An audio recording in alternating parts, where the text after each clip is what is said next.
we make, the way we show up for each other, big and small, the way we choose to preserve culture and creativity in our own ways and our own personal lives, adding to the cultural fabric we're all a part of.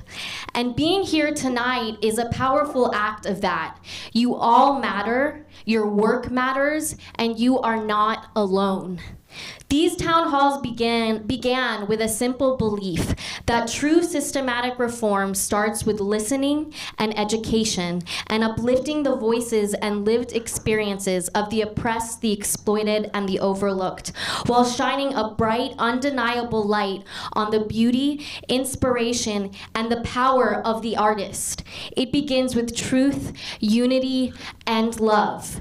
Tonight, we are here to share resources, to amplify the stories of artists and industry, and to truly hear what you need and want, because systematic reform is about building trust.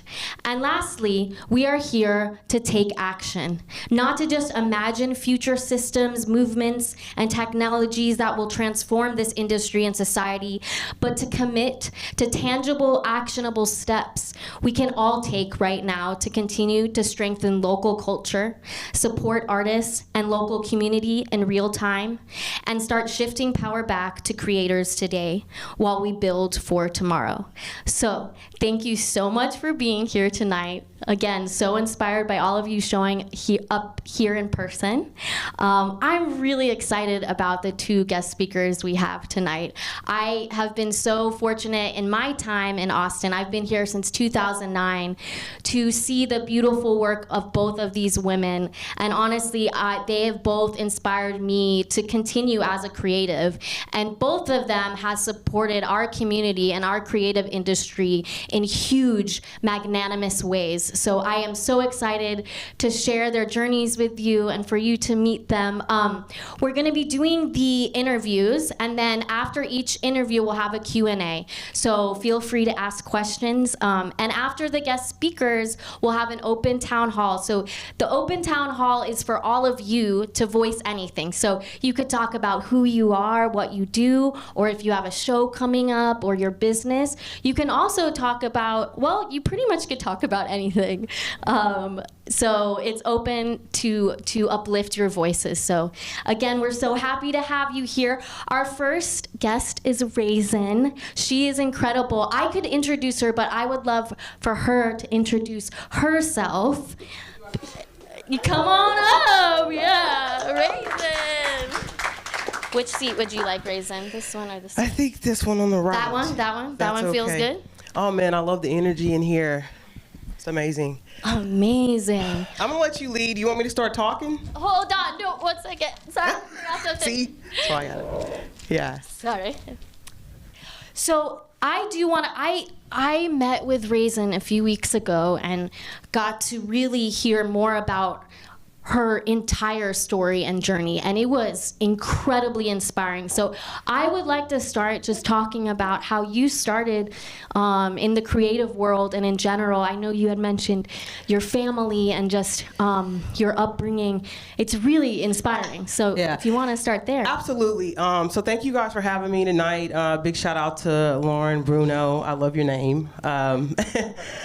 We had some, and I'll go into the question, but we had some really interesting interactions, Lauren and I, when we initially met. We sat down, I think, here on the lobby, and yeah. I think we started really talking about the passionate work that we're doing, and we actually teared up. I mean, that's how that's how much passion we were talking about. So I really appreciate the opportunity and just the openness to kind of help me share the journey so that others can potentially be inspired and then hopefully even collaborate or work with me. Because I do believe that the work spreads out and it impacts people in a very profound way.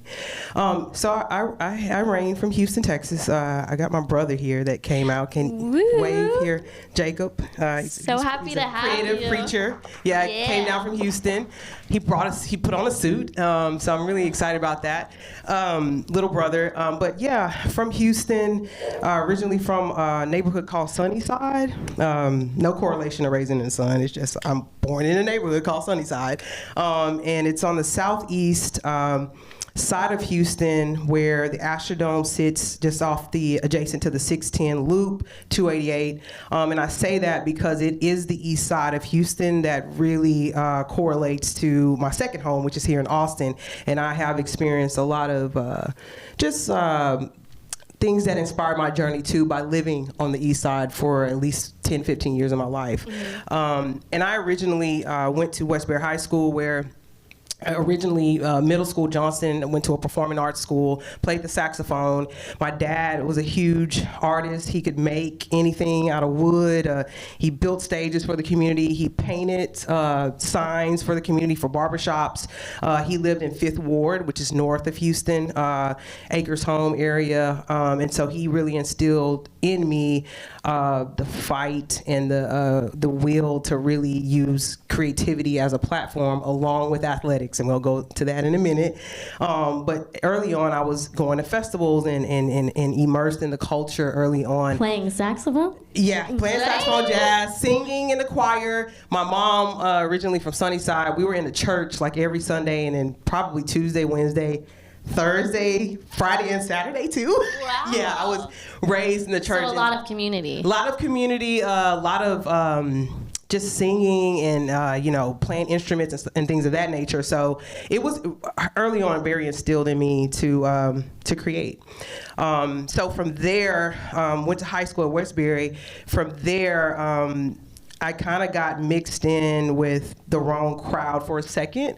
Got into some trouble, and one of the coaches and the art teachers there was like, hey, I'm going to tell your mom, you need to, basically meet me after school for, a jog around the track. So I ended up meeting him after school so he would tell my mom because I was fighting. And I ended up racing around the track and won, and he put me in a meet, then won city. And so from there, I started running track. So once I started running track playing basketball, I ended up winning state. I got a full scholarship to UT. Then from there, I won the Olympics, and I went to... Wait. I didn't win the Olympics. I went to the Olympics. So an amazing part of the story, too, was you had a big mentor that impacted you in a huge way, because he was asking you what is going on. And I remember you telling me that you were telling him you were being bullied, and he literally was like centering you into something else, right? Like 100%. Running. 100%. He centered me, and the really crazy thing about it was he was a coach, but he was also an art teacher. And this same art teacher, I still know him today, he's still alive, is one of the art teachers of the board of the Downtown Austin Alliance, who's now the board chair of the Downtown Austin Alliance. Same teacher in Houston. He won, the board chair won the rodeo arts thing. And so... And let's tell everybody what you do at the Downtown Alliance right now. Vice President of Urban Activation. So see how it all correlates? Wild. Yeah, so I'm able to do a lot of the work you'll learn a little bit later as a platform downtown. So we'll talk a little bit more about that, but I wanted to make a point that every bit of your life is leading up to something really, really big. And I know sometimes it gets a little bit overwhelming as you go through the phases of your life. For me, I feel like, and my brother can probably contest to this, we were really poor at the very beginning. And I think to me, poverty is definitely a mentality. So for me, I had to learn to kind of work through that and understand that the vision was what was really real to me, right? The vision of really wanting to help people and to elevate my community, to tell stories, to advocate for people that didn't have the voice to do that, and to understand that I was going to create something really, really big, but I didn't know what it was. So at the time, I just focused on athletics, put all that energy into that, and I ended up in an Olympics in 2012 in London. And so how did that happen? How do you end up in the Olympics? Does anybody know the answer to that? I just ended up in the Olympics. Well, for one, it's probably a lot of Texas relay stuff. I was talking to a young man today about the Texas relays here in Austin. I would go to Texas relays in middle school, high school, and then finally was like, you know what, this is really, really dope. It'd be awesome if I could get a scholarship to UT, and I ended up doing that.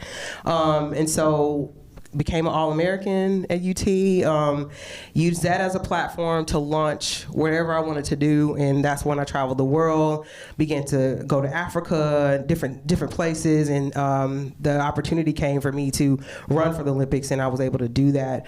I didn't place at the time, I was not focused, but I felt like that journey, that discipline that I had to come up with really just set me on that level to be able to do that. Yeah, that's actually one of my next questions is the experience at the Olympics. How did that, or did it influence your leadership and discipline and vision of community work? Absolutely, 100%. Like, everybody's good at the Olympics. It's like, when you step off the plane, they're like singing, hey, hi, yeah. Like, it's like, oh my God, we're here.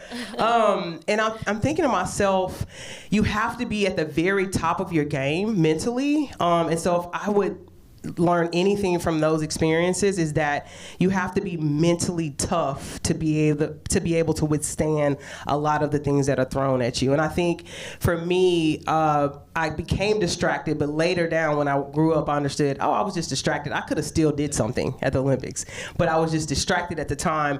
But at the age of 26, I think it was 26 or something when I went, I didn't realize that. Right, I was just like in the moment, and I was like, "Oh God, this is my only chance," and being down on myself or not.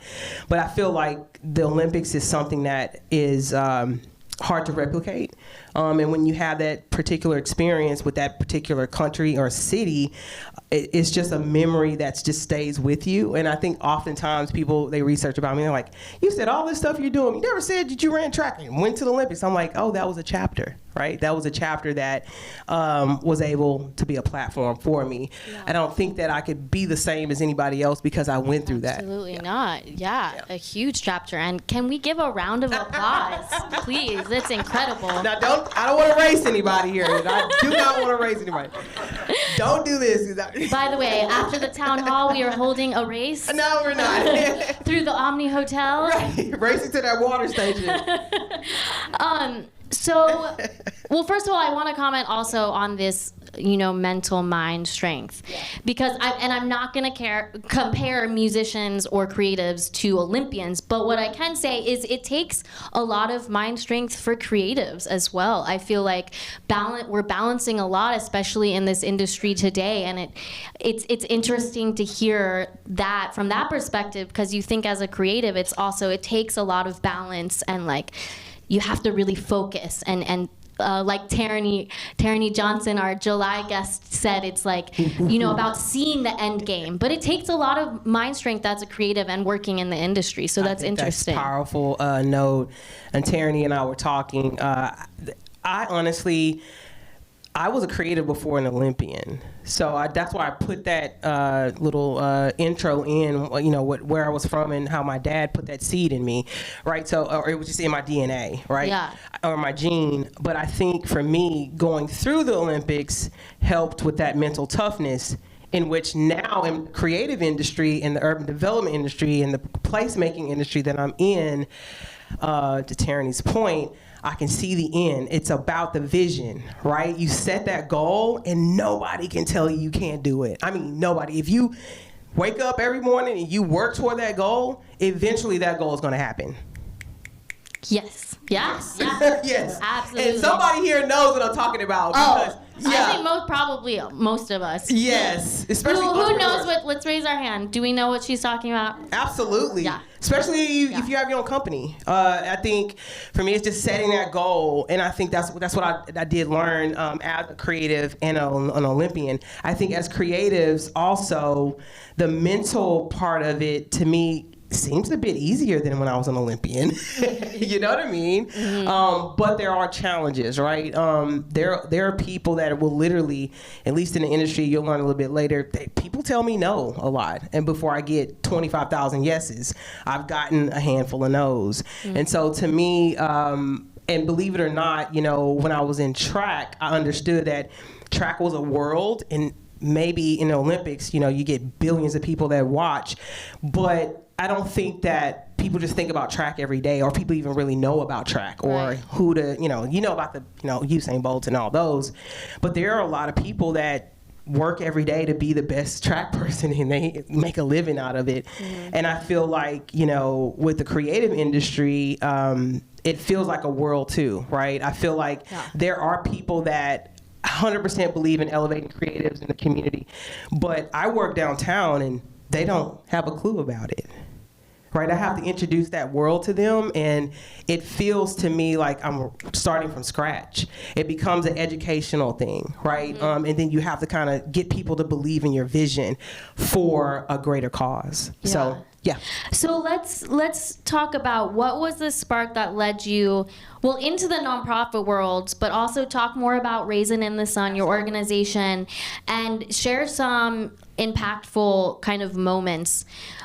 Because I think we're similar in the fact that we have seen how art is like can transform. It's transformative. Yeah, it's transformative, but also art is activism, right? And it can move mountains. And so talk more about all of that. Absolutely. So I want people to understand that, yes, you may know and see me on the news talking about stuff going downtown. We have an event coming up called Vibe in September 19th and 20th. If you go to downtownaustin.com and see the Vibe event, it's centered around cultural producers and creatives. I told Lauren about it.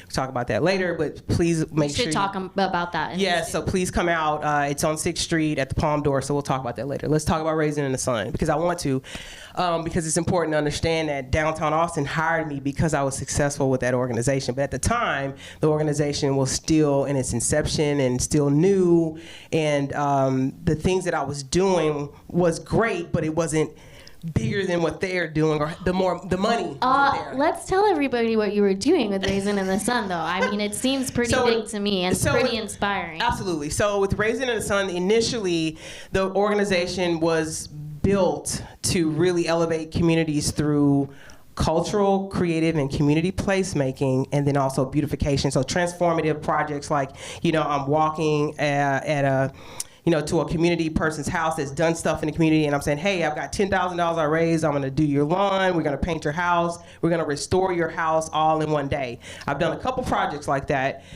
So just to clarify, you're finding people that have impacted the community and basically saying, because of what you've done to elevate the community, we want to help you Give out. back to you, 100%. Which is incredible. Absolutely. Wow. And the powerful thing about it was it caught really early on. We would do, neighborhood cleanups. We've got 500 people coming out on the east side to clean up 12th and Chacon and just areas of that nature. So it was growing, but again, we were new. And then we got on, okay, so we can transform, different houses, and maybe we could do walls. Like we could do storytelling walls. In the city. So we created the mural arts program, now called Dawn. Dynamic art with narratives, and so that's one of the programs that Raasin in the Sun it has now, which is, you can see probably mural art all over the city that we've done over the last decade. A lot of these art projects are centered around social impact, elevating environmental justice issues. They are centered around issues like COVID and how to heal through mental health. And this most recent one we're doing is called Art for All, which is a unhoused and a local muralist. I guess you could say it's a collaboration, and we're going to be restoring the first and second levels of the parking garage, central parking garage here. And so that is a huge initiative where we get to pay unhoused folks same day, same pay, $250 in cash if they come and assist the muralist to paint those parking garage pillars and the walls in the parking garage. So that's a pretty huge deal. I remember writing that vision about 2 to 3 years ago and sending it to council, and the public paid for it to happen. And we're going to be probably doing our first mural, Jacob, in beginning of next year? Beginning of next year. We're going through community engagement now, so follow the website. So just to clarify, this, you're talking about Raasin in the Sun, or is this with Downtown This Alliance? is Raasin in the Sun. Oh my gosh. It's growing, yes. That's amazing. Right, so eventually I'm going to have to say, downtown, I can't just put all my energy downtown, right? I have to go beyond downtown. Yeah, because you want to expand. Correct. Mm-hmm. With Raasin in the Sun, it expands worldwide. So I think, again, setting that goal, I mean, I've got multiple hats. I'm wearing a hat right now.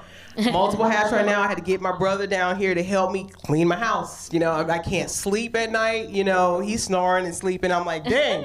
But the hard work never stops, right? We're real and raw here. This is the real, it is. real talk at Prospera. So. And that's why I love you, Lauren. And so I want you to follow my journey, because right now I'm literally manifesting, focusing on my brand with Raasin in the Sun and expanding that company, and still at downtown, but I don't know for how much longer I'll be. But while I'm there, I want to create space for people. I want to elevate the culture. I want to be able to create programs that benefit property owners as well as the creatives that want to access the space, right? So I think that's the key thing, and I know we'll probably want to talk about it. Well, so I want you to tell everybody, so how did you get, because you're also talking about the Downtown Alliance, how did that happen? And talk about like your job, the space you're in now, because a lot of the art around Austin is because of Raasin and all the artists, but she has started all these incredible programs that's placing art all around our city. So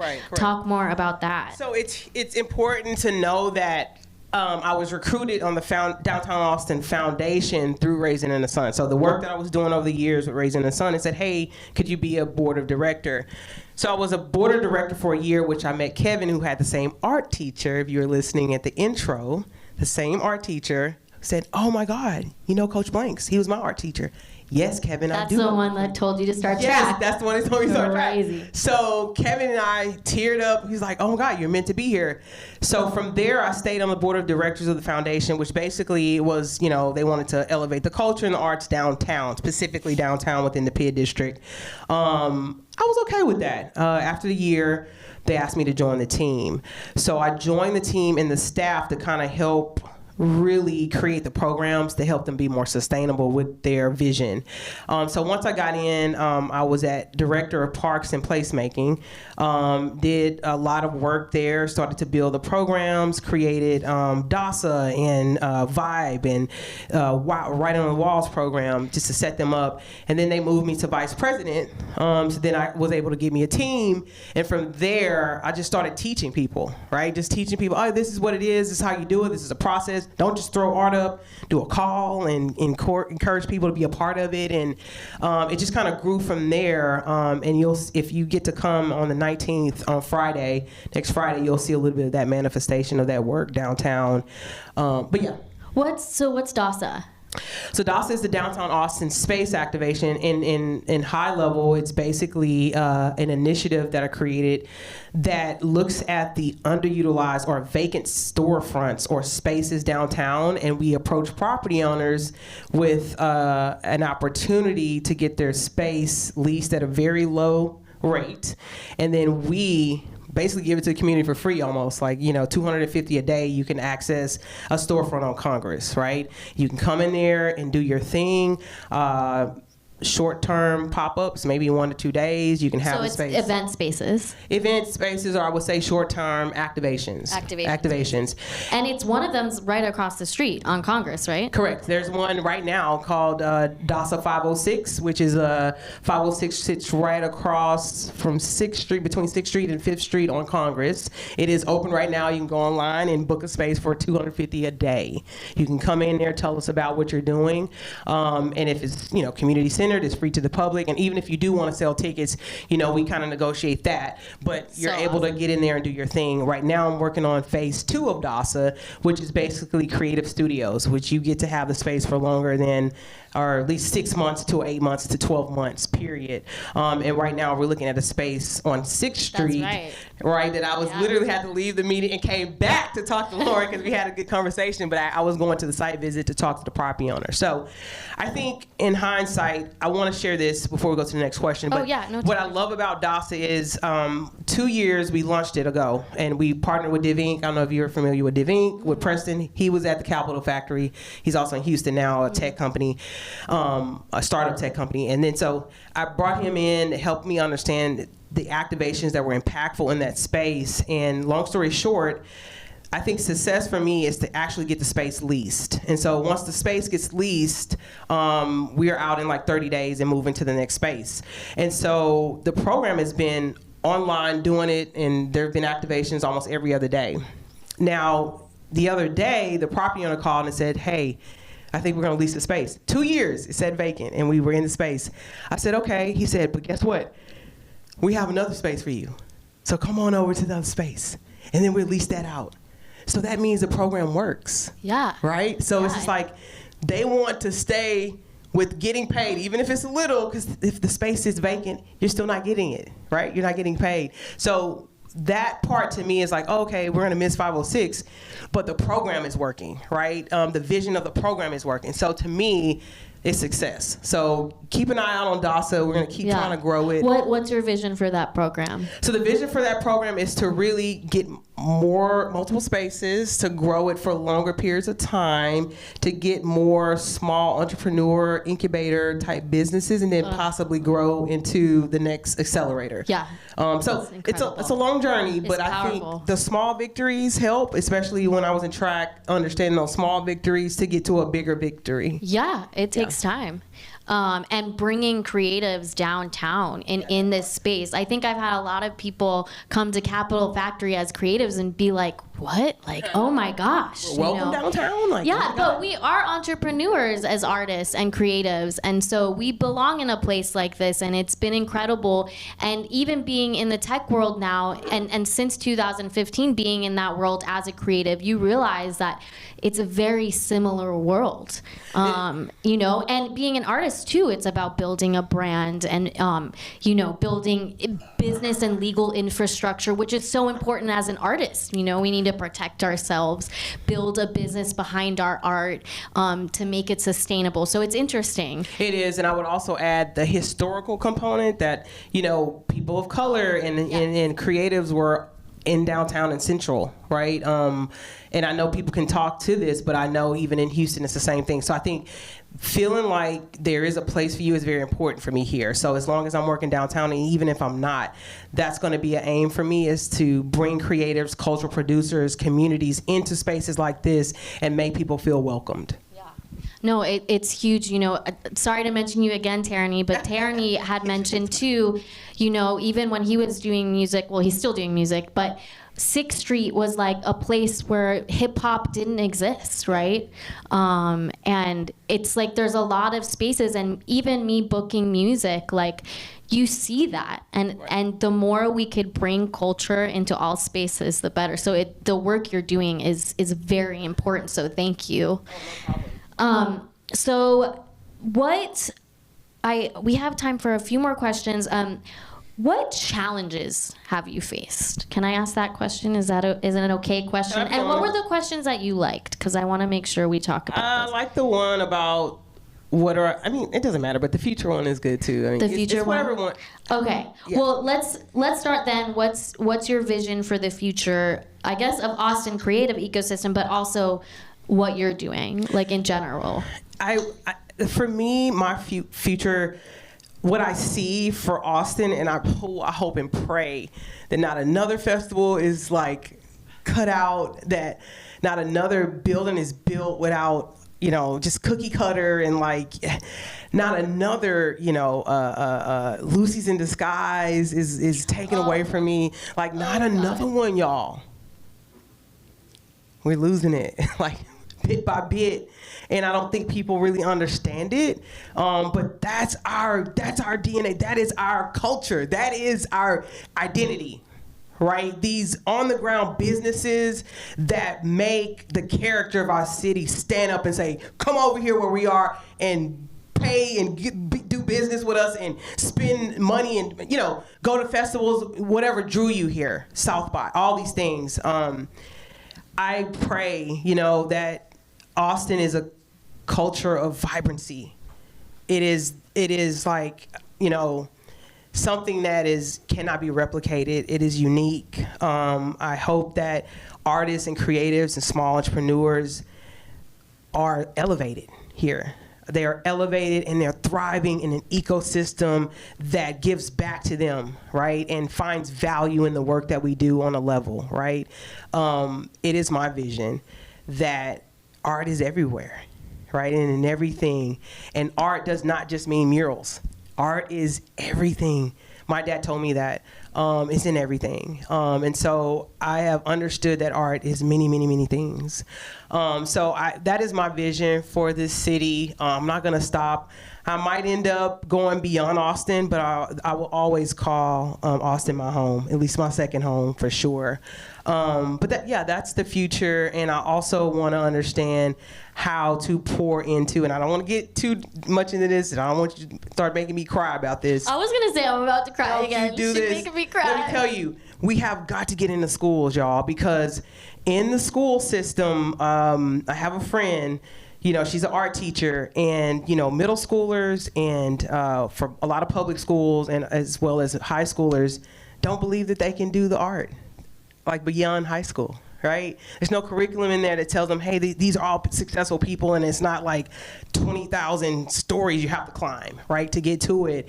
I want to get in the curriculum. I want to inspire students that are at a fork, right, in the road. And so I think for me, the future is really pouring into that so that we can build our ecosystem, right? And we have a great foundation of young leaders in the arts, in the creative industries that are going behind the Lauren Brunos and the Tyrannies, and they're sitting up there saying, I can do it. I can do it. So that's my vision. Yeah, that's beautiful and powerful, and thank you for all the work you've done already, and you've really inspired. Yeah, you're doing great. So many of downtown, the schools, right? And what are some spaces we can tell everybody about where there's art that? Old Bakery right here on Congress. Old Bakery is a mural, Generational Ties, that we just finished off about a year ago. It's basically an indigenous image of, because we did a year-long community engagement of asking the public what they wanted to see. They gave us 5 stories. The beginning story was the indigenous story. So there are indigenous imagery there that you can go and go to the store in there. They have a senior art exhibit and store there, so that's a cool place to go to as well. Republic Square is great. We just got the Heritage District passed, so now 5th Street Corridor is a Heritage District now, and I'm pretty happy about it. Yes. I know people are like, what? You're such a nerd. Like, I nerd out about it. It's important. It is. It important. is. So now you're going to see more art and festivals and stuff and more funding, right? Beyond our local funding that can help build these heritage districts. I think currently we have Red River and we have 6th Street African American Culture District. Raisin and the Sun is working on Block 16 and 18. That's later. I'm happy to talk about all the wonderful initiatives. But yeah, there's so much around here that you can go and experience. Well, is there anything else you want to tell everybody? Because I want to open up for Q&As. If anybody has any questions for Raasin. Let's open up. Let's open the questions up if y'all want to. Try me if you want. Try me. Okay. Can we open up for some questions? You have a very strategic mind too. You think long term. I think that way too. Like, it's about setting. Vision. Yeah. And having young. I mean, with Prosper, a lot of the thoughts I've been having, number one, just bringing people out to public spaces is so important, and interacting with one another, but also with the cultural space, it's so important. And then thinking about the youth, how do we bring culture back to the youth? These are things we think about. Visionary. Yeah, I mean, it's important when you're building anything too to think about why. Exactly. It's the why. I've been saying to people, it's not about the tools we're building necessarily with Prosper. It's about the why. 100%. Right. The 100%. Why and the who. Right. So you're super inspiring. All right. I'm going to stop talking. Let's open it up. Does anybody have any questions for Raasin? And feel free to introduce yourself if you're comfortable. Hi, I'm Carrie. Creative, musician, artist as well. And I was just while you were talking, also looking at your Instagram and the work you're doing. So that beautiful. And I think it's really what you're doing is really important. Finding spaces and the beautification of that space is important to draw other creatives in it. Because what is happening right now, if it doesn't happen, is you see that's what artists are doing on YouTube. They're beautifying their space to make it feel and present it in a creative way. So I think that's really beautiful and important. That's what draws creatives to want to be a part of the community. And with that said, like, I was just looking at some of the things you're doing with the spaces and activating, and I know like several artists that just like floated in my head that I would love to introduce. I would love to. So, how do they approach that? That's a great question. Oh, use the mic, Raasin. Yeah, that's a great question. So 2 things. I think after this, just slide me a card and let's follow up. I mean, I'm definitely open and for you pass my information over. The other thing is following. Why that mic is doing that?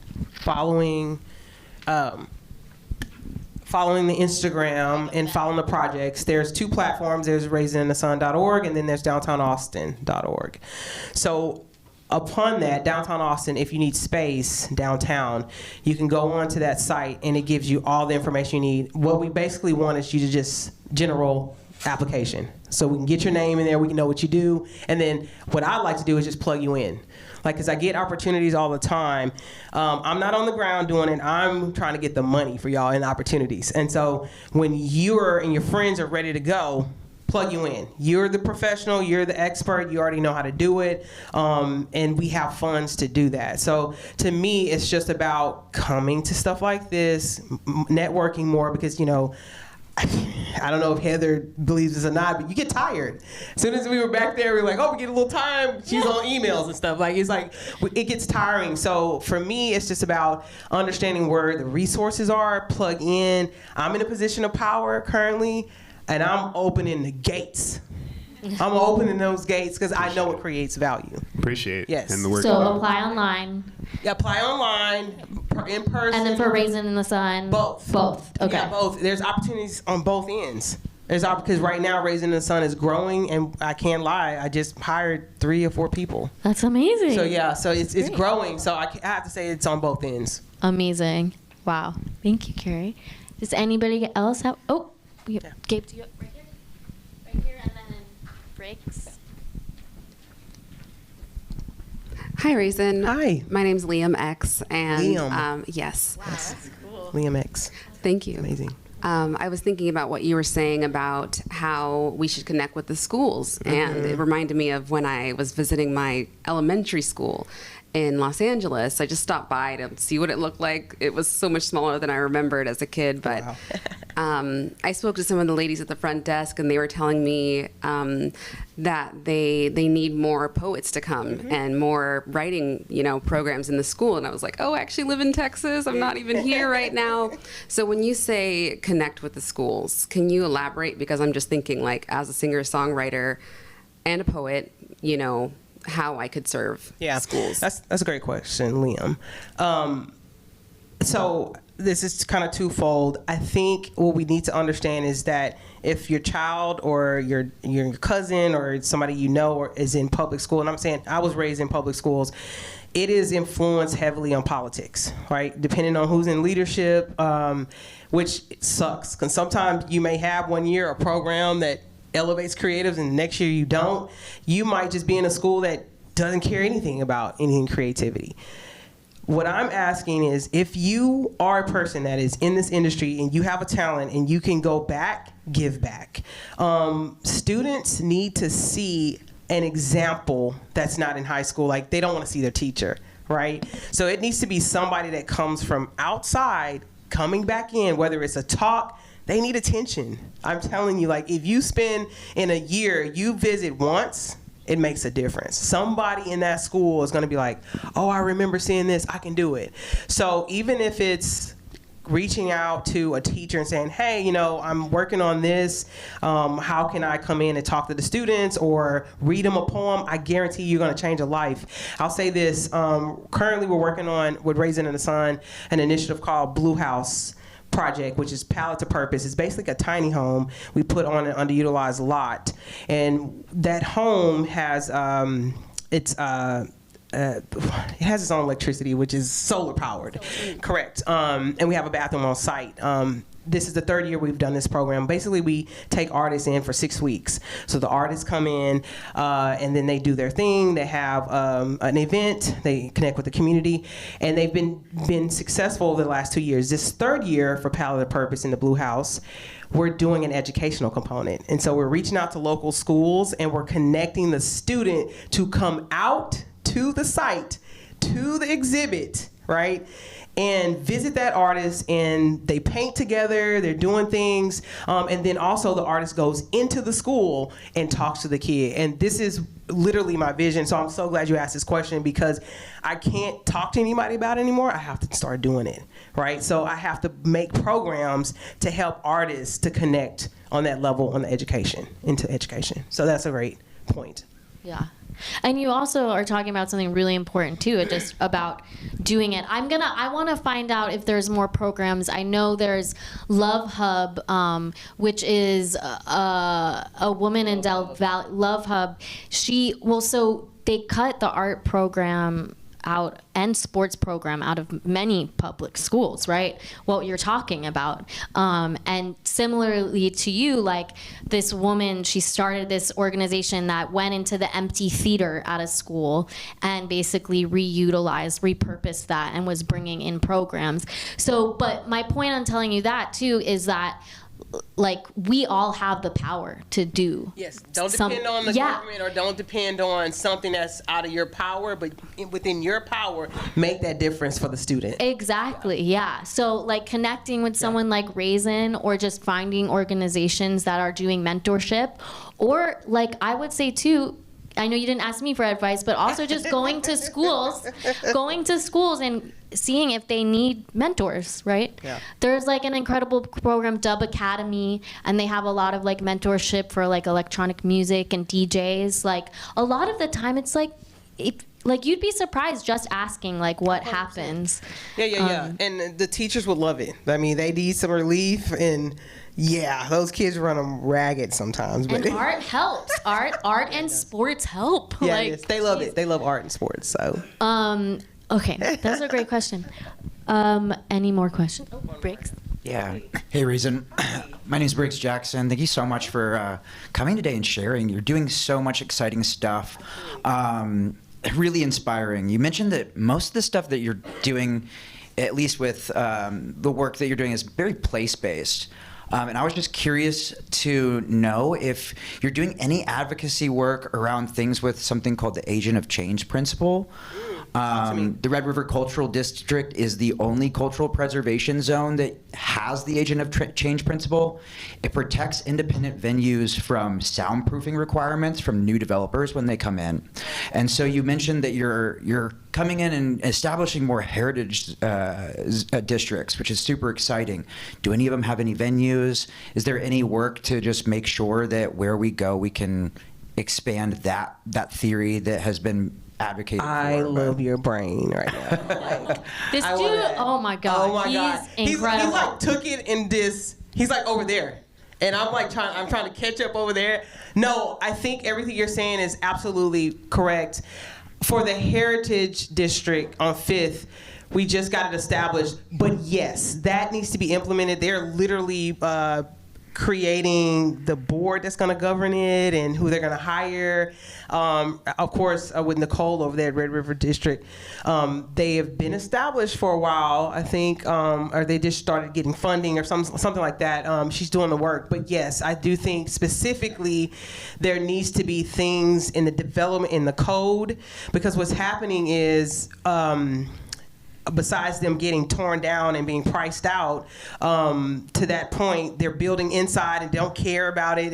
It's still historic, and it has this preservation component that we need to look and uncover, right? So to me, I am very interested in it. I tend to be more on the place side in terms of, public art and underutilized spaces, but I'm starting to understand as I built DASA that the storefronts, a lot of them are historic. And so the Palm Door, where Vibe will take place, that's a historic building. And so as we went to the site visit yesterday to get ready for next weekend, I started seeing stuff. I'm like, oh, wow.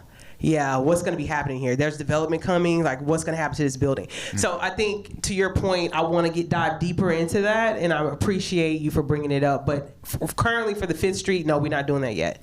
Cool. Thank you. You guys need to talk. I know. Wait, what's the convention you're going to in Arkansas? Music Cities Convention is next week. So Oh, wow. That's going to be it's a global conference where music ecosystem developers and policymakers come together in this workshop. And policy. You should definitely for talk. Protecting, preserving, and growing our music economy. And you're a post-grad at the LPJ School of Public Affairs here. studying what? I study public affairs and policy. Yeah, let's focus connect. on You economic guys need to- development, Yeah. startups and nonprofit social impact. And I will add, too, nobody talks about the policy as much. We're on the other end of it, and we're just fighting. But the power is in the policy, isn't it? It is, but it's another one of those things that takes time, and it Correct. takes uniting, and it takes a lot of work towards Correct. it. Yeah, but it is really important. Yeah, we talked. It's I think we talked about Yeah, that. we did. Yeah. It's absolutely, from my perspective, it's bigger picture of what we're all doing, all of us, even all of us being here. It's like, this is the first step to systematic reform, is Correct. education and listening and uniting, right? So I feel like all the work you have done is so important. Thank you. Yeah, thank you for being you. Y'all are awesome. Yeah, give her applause. Thank you so much for being here. I love you. Do you want a hug? I'm really matching. Oh, Thank you. Thank you so much, Raasin. This is awesome. Yeah, we're so happy. Give the mic back Can here. you plug? Wait, real fast. Plug the Vibe thing again. Your event. All right, so September again. 19th and 20th. Go to downtownaustin.com. So it's called Vibe Downtown Austin, and basically we sent out $30,000 in grants or awards, and to select 5 cultural producers, just community people. We've got Shake It Africa, Where Y'all At Though, ATX Mending Lab, Mosaic Workshop, you name it, galore, coming for an entire weekend over Friday and Saturday. And they're going to be activating that Palm Door, the old building on 6th Street. And then the corner there off of, I think that's Sabine right there, they'll be making a live mural, mosaic mural, that I'm finding a wall for right now. So if you have time, I'll be there both days. Come out. We've got some council members that'll be out here. That new CEO of Downtown Austin will be there. There's a VIP event on 6 p.m. on Friday. If you're interested in that, shoot Lauren an email and I'll get you in, so you can meet some of the leaders in the community that's doing some stuff downtown. And it's just going to be an incredible event. We've been partnering with Future Front Texas with Jane Hervey. Another incredible Yeah, she's organization. bring her. We'll She needs to definitely have bring her her, as a yeah. guest speaker at some point. Yeah, she's been awesome. Been Yeah. doing moves in Austin for And I'm gonna let, because I know Heather's got to come up here, but I'll say this about the event. This is not a regular festival. This is a program. This is about us taking 2 years to kind of ask the public and creatives, what makes you thrive? Like, what do you want to see? We don't want to force another festival down your throat, a mural festival, whatever it is, and just say, hey, here it is, like it, and charge you up the behind to even get in it. I don't understand it. No, we give you the money and give you the space. Yes. You know what I mean? Why are we not doing that? So that's what this is about. So if you have some time, come out there, talk to me. I'd love to get to know you. All right? Yeah, thank you, Raasin. Thank you so much. Oh my God, this is what happened last time when we spoke. I'm just like, it's so inspiring, so inspiring. So next we have another really incredible guest, Heather Wagner Reed, and we also have a special host. So this is Monica over here. She is the intern for Prosper XO. She is a junior at UT in media and what is it called? PR major, incredible. She's also just incredible in that work. She has inspired me. But Zeely, our CMO, is out of town, so Monica is going to do the next interview. And she actually knows Heather Wagner Reed because Heather came and spoke at UT in one of her classes, right? Multiple times. So really exciting. Heather, do you want to come on up here? Oh, yes, Raasin. Technical thing. We have to give the mic to Heather. Okay, where would you like to sit? Oh, just gotta switch mics, you guys. Sorry. Take this one.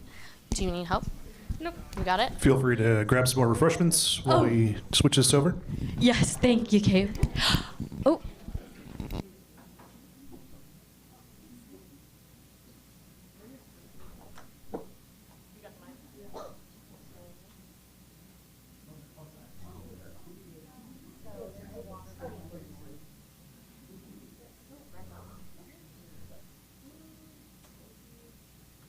By the way, By the way, while they're setting up, I just want to introduce you. This is Joseph Salazar. He's another co-founder of ProsperXO, chief of strategy, head of UX and brand.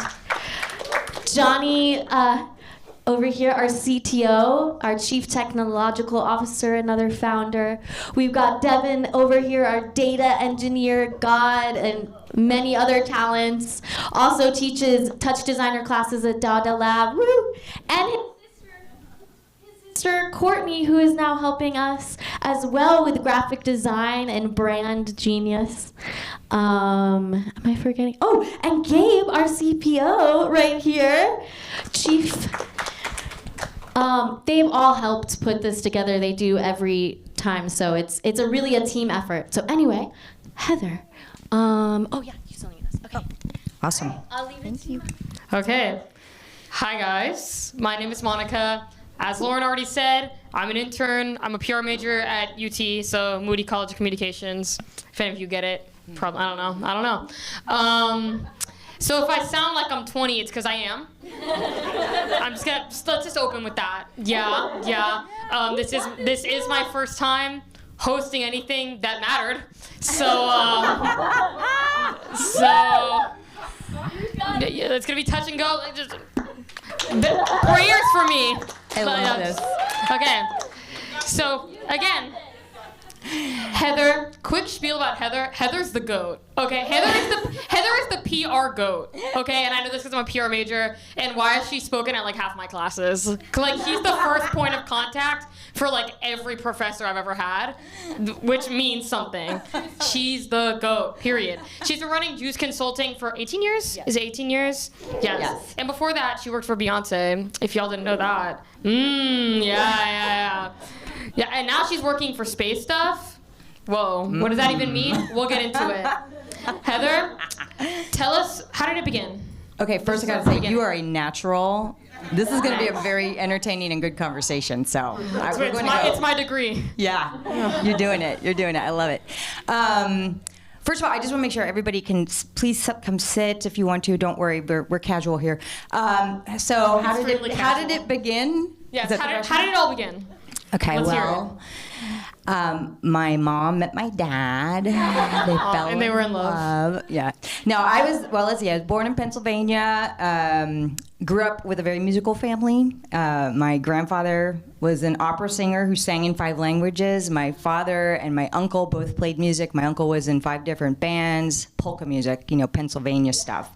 So I grew up with that environment, and never in my life would I have thought that I'd actually get into music as an industry or passion, but it definitely, I guess I was like a sponge, Went to the University of Georgia, studied PR and in the journalism school. I got into college radio, y'all, and that was like the kicker for me. When I started working in college radio, I found my tribe, and I did it for the entire time I was at the University of Georgia. So WOGFM, giving a shout out. Is that the one with the dog? Yes, the Bulldogs. Yeah. There's like a meme where we play like Bevo UT a fights lot, the dog. actually. Yeah. But I love UT as well, so So it was during my time at college radio that I really, my spark was lit, and I realized, oh my God, there's potentially something there for me in this industry.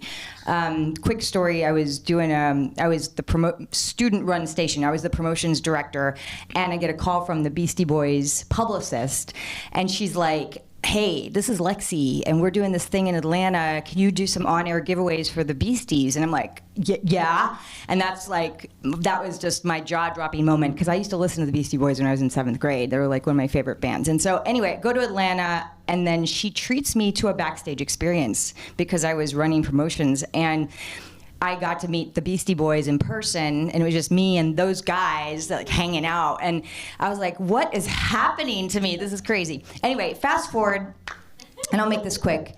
I moved to Europe after graduating, ended up working for a university as my first job, amazing job, and I slowly creeped my way into the music industry over there and ended up working at Universal Music in the Netherlands. And so after 5 years of having a couple different roles while living abroad, I really gained a great understanding of global marketing and how to push artists out internationally with different markets. I had to study that in that role.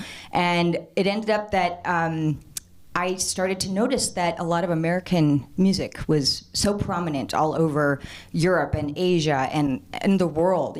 Also films. We had so much that we were bringing in as an import from the United States. And here I am an American working in the Netherlands, and it began to get me really fascinated. And I said, I really would like to work with one of the big American artists someday. And I kind of put that out in the universe. And like Raasin said, she's manifesting stuff. I am a big manifester. I believe in it. And no kidding, like within a year, I was at a conference and I was sitting next to somebody who worked with the Knowles family in Houston.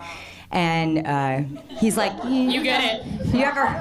He's like, you ever heard of Destiny's Child? And I'm like, what? Are you kidding me? Like, they had all the hits right then, like Independent Woman, Girls, Bills, Survivor, all of that was on the radio in Holland. So I was like, so yes, and we started talking, and he introduced me to Matthew Knowles, and basically he's like, Matthew could really use somebody with international experience, and that's how that door opened. So that's how I got to Texas in 2002. How does it feel to live my dream? How does it feel to live my dream? Y'all, I had no idea what was going to happen to me once I got there, because Beyonce was about to leave Destiny's Child, start her solo career, and I was just there at the right time, in the right place, in the right moment, and I was able to join in on her team at that time, historically, and worked with the family for about 5 years. And it was like an extraordinary life experience, took my career to new heights. I learned so much in that role, and I worked with the best of the best. I literally got to do everything in her day-to-day management. I was like the facing person for all the emails that would come in, all the decisions that we would make as a management company with her on opportunities, So I met extraordinary people, worked with the heads of marketing, worked with all of the main people running her campaign at Sony Music and Columbia, and it was an honor to say the least. I felt like I witnessed history in that role. And after all of that, after 5 years, I decided, I was in my early 30s, and I'm like, what do I want to do next? A lot of her team members are still with her, so I still feel like it's a family for me. We're still in touch. I'm actually working on a project with Matthew Knowles right now. But that being said, I was at a point in my life where I wanted to maybe try something a little bit new, maybe slow down a little bit, because I'd been going hard for a long time at that point. And I also wanted to have a family and figure out a way to open up my life for that. I was just really manifesting new things. So I started Juice Consulting, and we are a consulting company.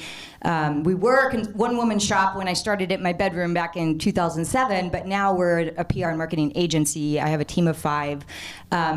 It's been an extraordinary journey. It's been 18 years, and we've been working with some of the best talent in Texas since. We represent so many local artists. That's how I know Lauren from years and years ago. And I'll end it with, we really, I think in our capacity as a PR and marketing firm, have been at the heart of what makes Austin so special. We're so lucky because we get to sit at the table with some of the most brilliant creatives. So I'll tell you more about that later. Stop talking. I was gonna say, correct me if I'm wrong, but it was this year that Juice Consulting won Local Agency of the Year? Yes, thank you. Can we get a round of applause for that? Yes. And y'all, that's crazy. You know how much PR there is in Austin? A billion. A billion. So, congrats. Thank you. Congrats to you and your squad of 5. Yeah. What have you learned from running your own business that you can compare back to kind of working by yourself in the beginning? You started Juice, it was just you. Yep. And here we are. You have a whole squad. And I know you have a good amount of interns, a couple interns. Yep. How is it different?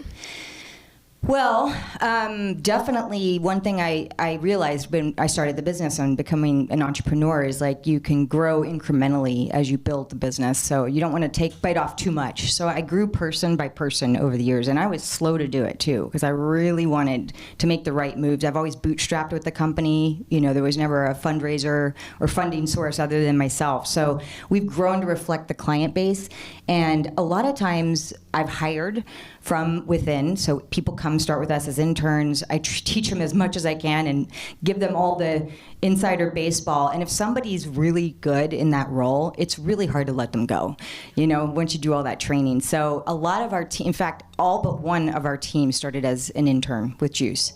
I have one person, Madison Snelling, who's been with me 11 years now. I have Tyler Otsby, who's been with me 8 years.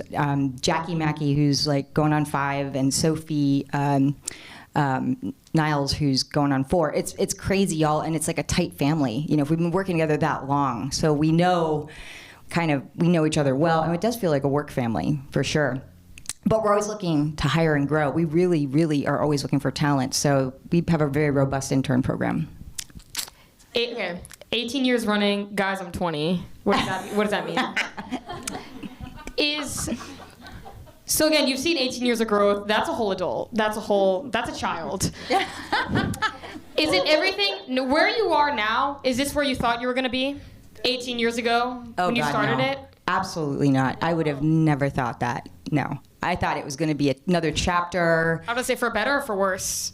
Oh, well, absolutely for better. Like, I love it. I don't know. I really have a hard time thinking about doing something else right now. It's very hard. I'm thinking about retirement someday. I feel like it's just, you know, what it does is like having an agency gives us the accessibility to work with so many things going on. So if I get bored of certain things, like if I personally, like, I don't want to do that anymore, we just do something else as an agency. So we start to pivot. We embrace projects that we're passionate about. And then we have moved on. So the background is music, right? But about 10 years ago, maybe even 12, we started to pivot into tech and innovation.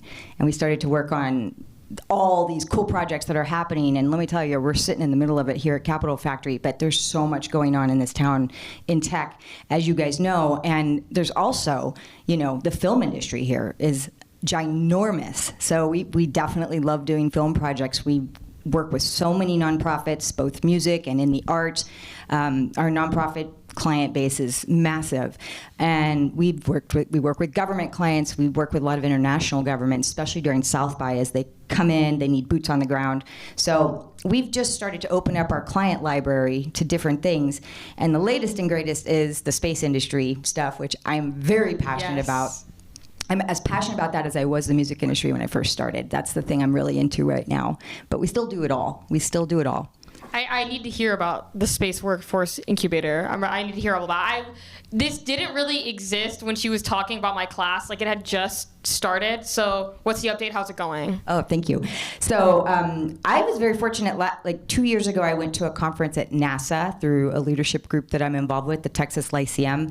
And it was at this conference that I was like, again, like ding, ding, ding, like just like bells and whistles. I was like, what? This is happening right now in space? Like, I had no idea. I lived in Houston for 5 years, and NASA was there the whole time. But for some reason, I didn't really wake up to it until this conference. And it was also because there's so much happening in space that I think wasn't happening back then. The new space movement has come on board, and that's the commercialization of space. And really, all these companies that are doing crazy, amazing things to make space more accessible. It's not just run by the government, you know, it's not just one thing anymore. So because of that, there's a ton of opportunity. And the other thing I learned is just how much it affects our daily lives. And so I don't want to go down a rabbit hole here, but just space is involved, is a huge part of our daily life, and a lot of us don't realize it. But just right up there in lower Earth orbit are satellites all around us that dictate how we get information and how we interact with one another and how we get in an Uber and how we use our online banking institutions and how we use the internet, right? It's like everything we do right now has this source and it's out there. And so it's a bigger part of our lives than a lot of us realize. And that was my aha moment. I'm like, holy crap, this is crazy. So anyway, I got involved with this nonprofit, and I was lucky to get involved at the very beginning with some extraordinary people that had this vision, and now I'm a co-founder and director of it. So I'm one of 5, and we are like the A-team. We text each other day and night. We're passionate. We do a big event here on the second Thursday of every month called Ecosystem Space. In fact, it's tomorrow. Getting massive crowds out to that. And lots of partners. We have NASA's even coming in to co-brand it with us in November. We have tremendous interest from South by Southwest on space programming. It's really fun. I'm loving it. Awesome, I'm glad. I am also from Houston, so I didn't realize I was failing our city by not knowing about what was happening in space. I guess I was way more on like the Megan Thee Stallion Beyonce train and not NASA. So sorry, Houstonians. So you're in pretty deep with Space Workforce Incubator. I mean, now you're a co-founder. Do you find that your experience in PR and being a creative for 18 plus years, I mean, you were creative before, Juice, before Beyonce. So have you found that knowledge useful? Like, have you found PR connecting in any way to the tech work you do now? Oh, yes, absolutely. Yes. I mean, it's all the same. Like, you can take the skill set of doing PR and understanding marketing, apply it to any field, so it's a good skill set to have. And I 100%, like I teach a class at ACC. I've got a couple students here. Y'all raise your hands. There was another one. I think there's one back there. Anyway, thank you for coming. But I teach PR and marketing for creatives, and we have mostly music students in that class from the music business program, but there's students who aren't in music. So I just say, look, what you're learning in this class, we're using music as a case study, but you can use this skill set for anything you want to apply it to. So lots of different interest levels. But I also like PR because it is about relating to humans and people, and how do you connect with others? How do you connect with your community? And it's way more than just media relations. It's truly like, there's multiple levels of it, but it's how you engage others around you. And for me, it's how you do it authentically. It's not like, that show Ab Fab. I don't know if you ever saw it, Absolutely Fabulous. So like they did PR, and they're like, dressing fancy, going to fancy events. It's not always like that. It's about communication, messaging, helping your clients express themselves in a way that resonates with others. And a lot of times people come in and they don't know how to do that. So we sit with them. We try to understand, where they're at and what their goals are and how they can, use some of these tactics to get that out there.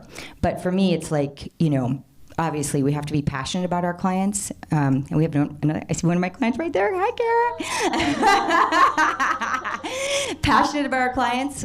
We really... Very, very passionate. We really vet everyone we work with because we want to advocate for them, and we want to speak on their behalf. So that's a little bit what we do. Awesome. That's amazing to hear. For context, to everyone else who's also in the room, hello. I told Heather before this conversation, I was like, Heather, the thing I want you to talk about that I feel like no one else we're ever going to bring on is going to be able to do the same justice is bridging the gap between creatives and tech. I'm sick of the turf war. We are on different sides of the same exact coin. Yeah. And none of us are better than the other. We're all kind of the same. So, and she's the living proof. She's still the same Heather, even though she also works for space now. So, yes. Some people might find it a little interesting, but yeah. Yes. You don't have to. I'm just glad you didn't have to. You didn't like lose your spark. You didn't lose your creative edge. You're just twisting it into something new. PR. How do you spin it? Like, same thing. Yeah. So, okay. Austin is the pinnacle of innovation, especially right now. We have all this tech coming in, and there are more creatives popping than ever, and we're finally kind of bridging the gap, especially at Prosper, bridging the gap between creatives and tech. How is Juice Consulting keeping up with the madness? I want to know. Do you feel like they are? Let's see. I read the news a lot. I do read the news a lot. I try really hard to be out there in the community, and I listen. You know, I love to meet new people and hear what they're doing. It's being in rooms like this, though, that's where you hear what is happening, the new stuff, the startups, the people that are coming here with big ideas. So, you know, it's multiple things, but I think also it's like having a gut feeling. So like with the space stuff, I just have this really overwhelming feeling that this is going to be a major thing in Austin and in it is already in Texas, right? And then as soon as I got involved, the Texas Space Commission launches, and then there's, Firefly Aerospace goes and gets an IPO and sends a first commercial rocket launch to the moon. So things like that are happening, and I'm like, I knew my gut feeling, I knew it was there, it's happening. So anyway, so for me, it's like also just like kind of being out there and having a sense for what might be next. AI is also very interesting to me. I haven't yet really delved into it as much as I want to, except for the usual usage that we're probably all doing. But I feel like that's another new horizon. We all know it. It's happening. I don't know who out there wants to get into that, but like that could be another chapter of just like what's the next thing. But yeah, I think Austin is a city that is full of legacy and full of innovation. And what I like to say is like we like to combine both. We like to celebrate that legacy, tell that history, tell those stories, but also, really focus on what's next, because we've got a really cool city that we live in, and it's like not many people get to say that they're in this cultural epicenter that people around the world know. I mean, really, people, when I lived in the Netherlands, I kid you not, people would know us because they knew about South by Southwest, or they knew about Dallas, the television show, or they knew Willie Nelson. But even before I moved to Austin, and I even had Texas in my mind, that was my impression of how people perceived us, was like, Austin's cool, I want to go there someday. And I never thought I'd end up here, but I'm here, and I'm like, it is damn cool, that's for sure. It's a really great place to be. Awesome. Lauren, how much time do I have? Yeah, you can keep going. 10 more minutes. 10 more minutes? Okay, cool. Because I was like, I want to get into the teaching at ACC. Yeah. How I met Heather, I've already mentioned this though, but how I originally met Heather is because Heather has been a guest speaker at 2 of my classes. And I've also seen her at Grammy U a good amount of times. So you've been teaching at ACC for a couple years, right? Yeah, this is my 6th year. 6 years? Yeah. Okay. Why teach at ACC, and is it fulfilling? And because you were talking about how you want to tell the future, not tell the future, what am I saying? How you want to talk about the history. Yeah. And talk about things that you feel like are going to happen in the future. So what do you teach your students? What do you feel like matters right now that you're telling your students, and why teach your students at all? Oh, thank you. I love that. ACC is a very special place to me for a lot of reasons. I was very, very fortunate to be brought in as an adjunct professor by someone that used to run the music business program there, Jeffrey Shulman. We were on a board together for many years. He's like, before I retire, the one thing I want to do is get you teaching. And so, becoming an adjunct is not easy, but because I didn't have a master's degree, they made me get a recommendation letter from Beyonce's dad, which was hilarious. Most goated recommendation letter in the entire world. I'm sick. and a few others, just to prove, did you really do that? Anyway, I was lucky because I got to create the syllabus for my class. I got to write the class from the ground up, and it's basically a journey between, the world of PR, the world of marketing, and how it all fits together under one umbrella. And so I take you through things like the fundamental things about, bio writing, press release writing, media list research, how to activate events and how to integrate with the community and do strategic alliances. But then on the flip side, the second half is about how to make a marketing plan, all the elements of a marketing plan, thinking through goals and objectives and, different tactics, like how do you do PR in a marketing plan? What about social media? How about digital marketing, advertising, brand partnerships, you name it. So that's the core of it. But one thing that happened that I'm so proud about is that last year C3 came to Austin Community College and said they want to do a partnership with us called ACL Festival University. And what it is, it's like a workforce program where they get into a couple of the classes, they work with the professors on content and ideas and guest lectures. In fact, today we had Sandy Fenton, who's the communications director for C3, as our guest speaker. Like, that was pretty freaking awesome. And we basically, all the students at ACL will get backstage access, 3 days of panels, interaction with all the stuff going on behind the scenes. It is unreal, y'all. And so this is our second year doing that. My class is one of the main classes in that program, and I couldn't be more honored. It's like such a fun partnership, and it's even exciting for me to see that. They sent me to Lollapalooza last year to go see how they activated at Lola, and they do it at Bonnaroo, but it's all with C3 Presents. And it's a give back, it's something they want to do for these young students who are looking for their careers. And I gotta tell you, it's very inspiring, very inspiring. I've actually never been so angry. I've never been in class before. Wow.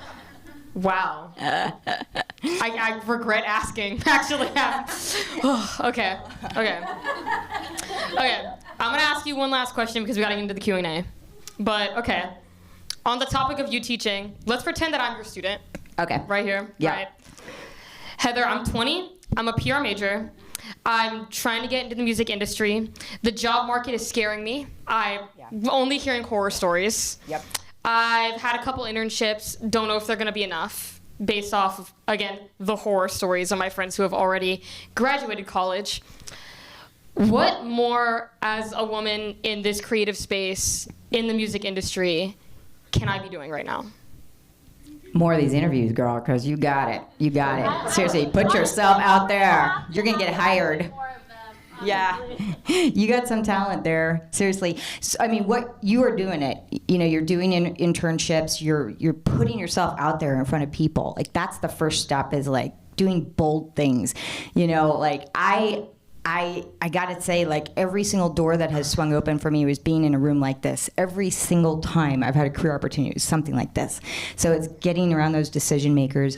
I always tell people, internships are the way in. If you go into a job as an intern and you work hard, you make yourself indisposable, you can often create a job for yourself. Not always, but there's a lot of opportunity with that. So I would say, when you're graduating, pick the company you really want to go work for, get an internship, work your ass off, and you never know what will happen, But also, Sandy said something today in our class, which I really appreciated, and that was, don't be afraid to send an email to somebody at the top of the food chain and think about how you're going to present the information, but, ask for a job, ask for an opportunity. And yes, the job market's tough right now. There is no question about it.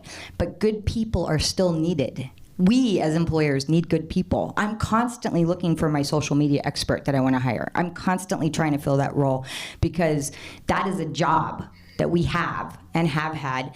And I know what I want in that person, I still haven't really exactly hired for the long-term person on that. So bottom line, people have jobs. It's just you have to be the right fit. So all of those things. Awesome. Yeah. Lovely advice from the blueprint, Miss Heather Wagner Reed. Can we get a round of applause? Yes. Okay. Who has questions? Yes. As you've gone from the independent entrepreneur to someone with an agency, and you have you're manifesting many different things in your life, how do you decide what you're focusing your attention on? Because I could see, like, you never sleeping potentially. Yeah, thank you. Thank you for acknowledging that. Yes, it is very busy right now. I feel like I do have a lot of balls in the air. I also have a little side vintage business, too, that I do when I have the weekend time and stuff. But It's a lot right now, I will say, but I have an incredible team at Juice Consulting, and they are just beasts, and they work so hard, and they don't need me to supervise everything every day anymore. You know, we've been working together a long time, so that has given me the ability to really step into the role of more of a CEO and think strategically.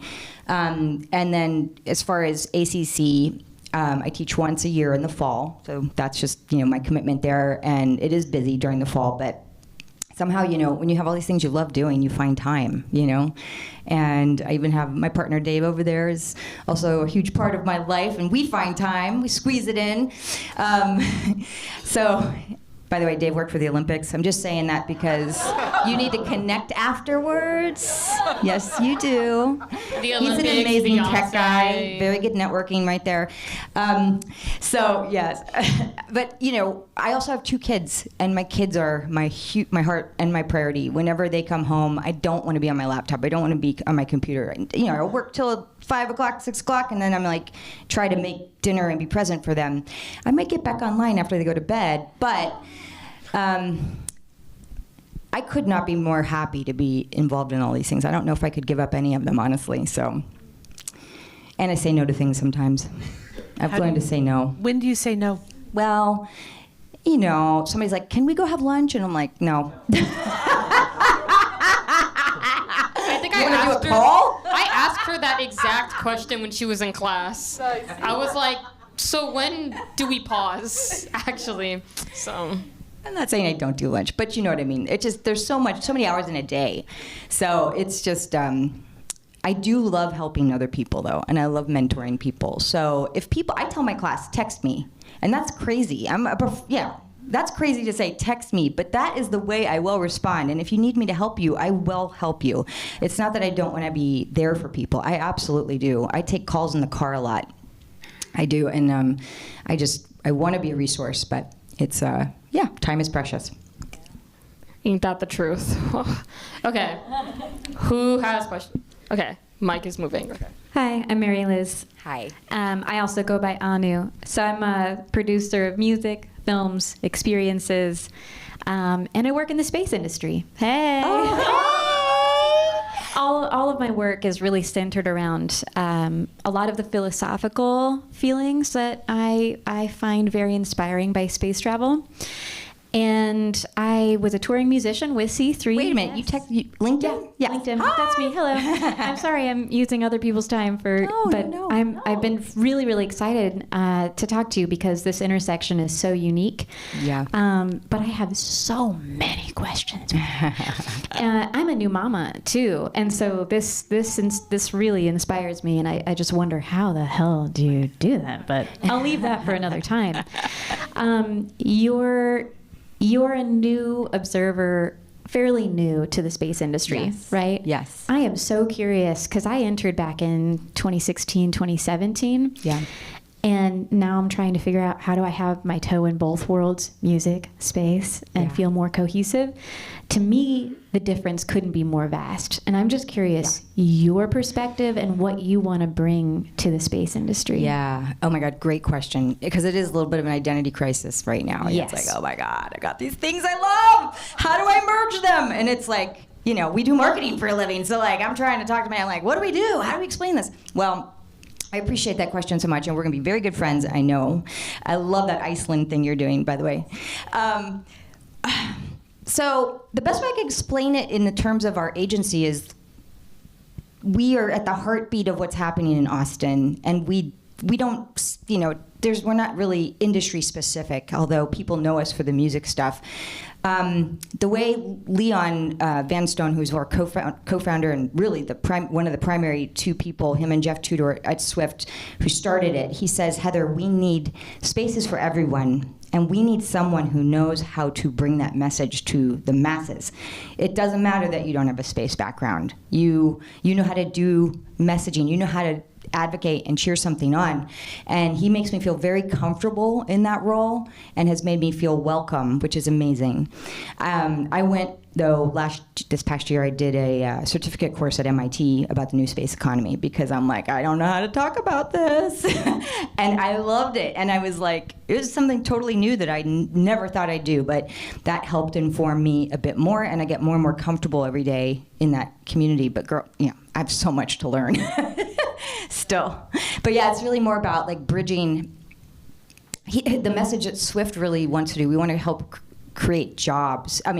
We want to fill jobs in space because there are so many and there's so many roles. And the idea is you don't have to be a rocket scientist to go do that. You can be just a normal person who gets a great job in space and brings your skill set.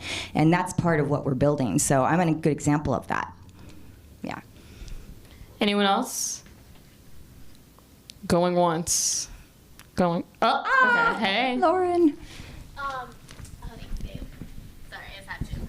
So what advice would you give? Well, by the way, Monica, you did amazing with your questions. Like, give it up for Monica. So thanks. good. Incredible, honestly. What advice would you give artists in the room in terms of them wanting to elevate their marketing and PR? Maybe just not having the funds to hire somebody, but also not even that. Just how would you tell an artist to empower themselves in PR and marketing? Thank you very much for that. I know, because it is always a question, having the funding, how do you do it? So nowadays the business is DIY, baby. We all know it. It's not like it used to be. It used to be you'd get discovered by a label, they'd develop you, the A&R people would jump in, they'd take care of your marketing, do your branding, your styling, and all that, help bring the fans out, get your music out, and boom, have a hit single. It's not like that anymore. It's all about you doing that for yourself. That's when the labels then discover you, right? So, obviously, I think since the advent of social media, that has been a key to how we spread information. And in this world we live in right now, it's still extremely important. If I were an artist, I would surround myself with mentors who know how to do marketing. I would bring in my fans, and I would activate them to help me, whether it's handling my socials, interacting with fans at shows, and collecting email addresses. Bring in a team, because you can't really DIY all on your own. You have to have people around you, but mentors from the industry guiding you, people who can support you, who love your music. But social media is very important, and a quick story on how to merge tech and music in Austin. The tech industry's here in Austin. We already are merged. We live with each other. We're all here in the city. But a really good example is just like how TikTok, is helping break out artists, and many, many artists we know and love started on TikTok. Platforms like that are a perfect example of how tech and music merge. It's that simple. It's that simple. We use tech every day. Right? So in terms of how we're using those platforms, it's like, get to know those platforms. You go into Instagram, TikTok, Facebook, and study all the things they tell you to do. It changes all the time. The algorithms are changing. So get in there, understand it, because it's a free platform. You don't have to pay anybody anything. Just do it, right? But I think the bottom line is surrounding yourself with a great team, working with really talented people. I will give a plug for Grammy U and the Recording Academy. I've been a board member for 20 years now of the Texas chapter, and the resources they have are extraordinary. But if you start going to those events, you're going to be in rooms like this with Grammy winners, Grammy nominees, producers who are working here in Austin, who work on Grammy-winning records. That's the kind of stuff that can help you break out as an artist. You bring in the best. And those guys want to work with new emerging artists. They don't just reserve themselves for Grammy winning. Just like me, I love working with new artists. I love helping discover something and bring and see it go from here to here. So we all like to do that in this business. Yeah. Awesome. Well, if that is the last. I just wanted to say we have a Grammy-nominated artist in this room, Tyranny Johnson. Yeah, shout out Tyranny! Yes, and he is an incredible mentor, incredible, and so much knowledge. So you're absolutely right.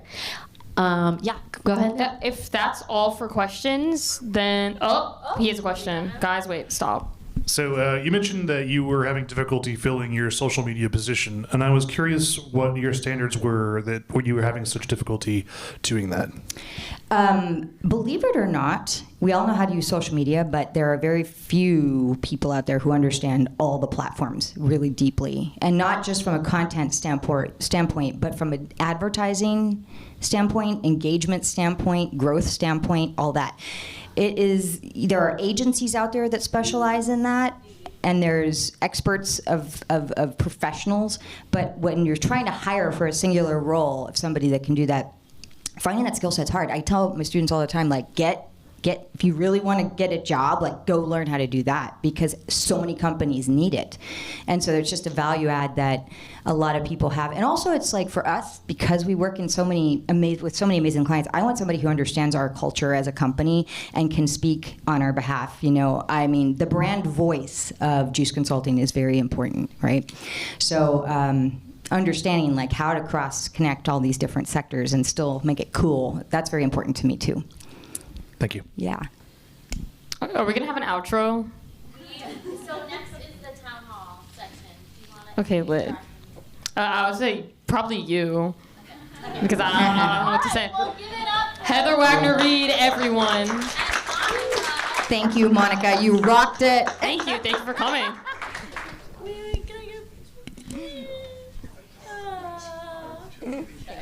Thank you, Laura, and congrats to you for shout out Laura everything Bruno. you're doing with this. This is so inspiring. This woman, gotta keep our eye on her. You got the pulse.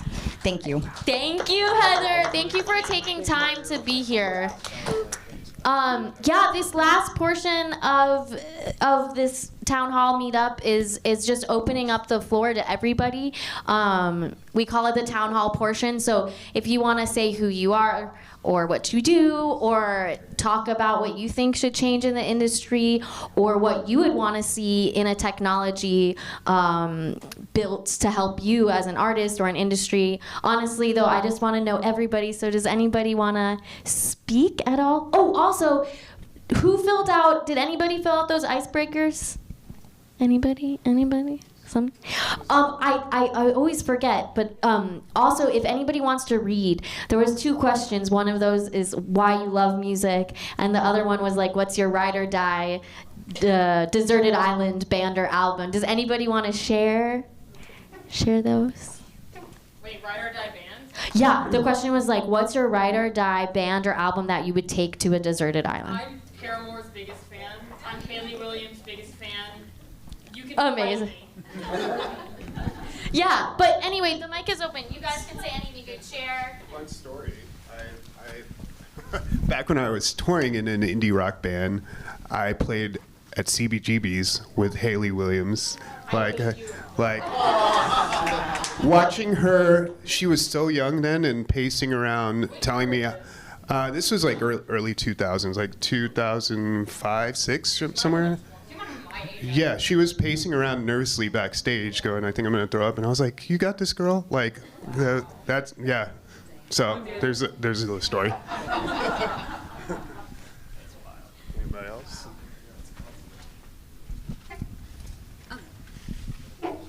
Do I need to stand? Do I need to go? Okay. Hi, I'm Liam again. My answers to the questions, let's see. What do you love about music and why is it important to you? I feel like music is the seasoning of life. It's always been around us. I feel like I remember it from before being born. And there was a certain point in childhood where I realized, like, wow, this is my favorite thing. This is like my favorite sense to engage with. And yeah, I feel like music brings magic to our world. Without it, to me, feels like a true nightmare, like if we didn't have music for some reason. So. And then when it comes to the album or artist that I would take, honestly, I was just telling my girlfriend, I would definitely probably not want to actually do that. I don't feel like there's any music I would want to hear perpetually, but if I had to pick, I would say one of my favorite metal bands is called Gojira. They're from Paris, and their album From Mars to Sirius is pretty epic. And I feel like if I'm on an island and the world is ending, I need the music to match. So, yeah. Yes, they did. In space. next?